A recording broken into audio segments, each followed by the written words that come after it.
પપ્પા તમે બુઢા થઈને ક્યાં ક્યાં ફરવા જવાના? હું જાશ Kedarnath, Shimla, Manali, Rameswaram, Dubai, Switzerland, Thailand બધે. કેદારનાથ તો જવાના હતા ને? કેદારનાથ જશે બસ. પછી આમ કરો.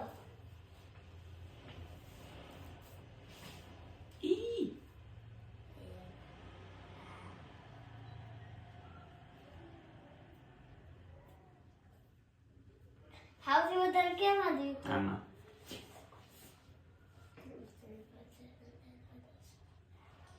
12 વાર આમ આમ કરો. 1 2 3 4 5 6 7 8 9 10 11 12. પછી આમ કરો. આને કેમ છોડી એકસો હવે તમે આ છોડી ગયું. તમે જઈએ કે ના ફરવા? એમ નહીં. હાલો હવે કામ કરો. હવે કેમ છોડી એકસો? હવે ન છૂટે. ઊભા થાવ. તો ગોળ તો ભરો. હવે ફરવા જઈશ ને હું. હા. હાય.